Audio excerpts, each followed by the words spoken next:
Bonjour, petit partage dévotionnel en ce bon matin du 21 mai. De tout cœur, tu aimeras le Seigneur ton Dieu de tout ton cœur, de toute ton âme et de toute ta pensée. Selon l'évangile de Matthieu, chapitre 22, verset 37. Il y a dans l'Église des gens qui ont un problème de cœur, car ils ne se sentent plus très attachés à Jésus, à la vérité, à la pureté, à l'honnêteté, à la justice. Alors le royaume des cieux sera semblable à 10 vierges, ayant pris leurs lampes, allèrent à la rencontre de l'époux. 5 d'entre elles étaient folles et 5 sages. Matthieu chapitre 25, versets 1 et 2. Le Christ établit une distinction nette entre deux groupes dans l'Église. En apparence, les deux groupes sont semblables. Ils professent la même religion. Les 5 jeunes filles folles n'entrèrent pas dans la salle des noces. La porte s'était refermée. Elles étaient exclues du royaume des cieux. Ce n'est pas parce que Dieu en avait décidé ainsi. C'est le résultat d'une grande indifférence spirituelle dans leur vie.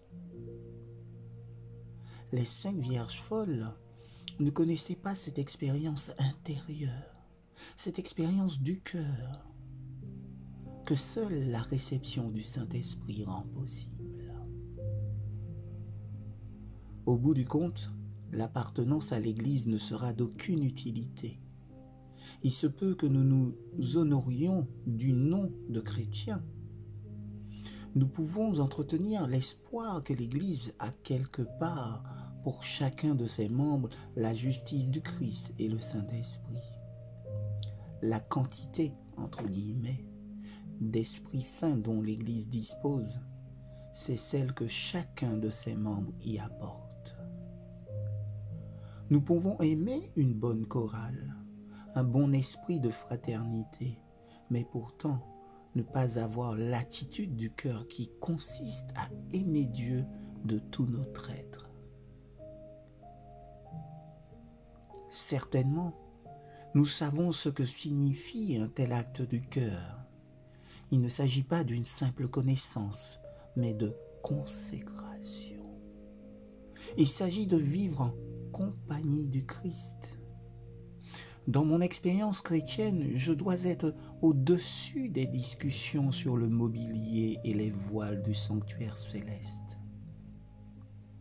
Je ne rentre pas chez moi pour demander comment sont les rideaux et le lit et le matelas. Non, j'y retrouve une personne avec laquelle j'entre en relation, ma femme.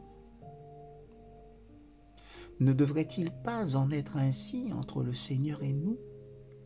Le mobile du cœur, c'est l'amour pour Dieu et pour l'homme.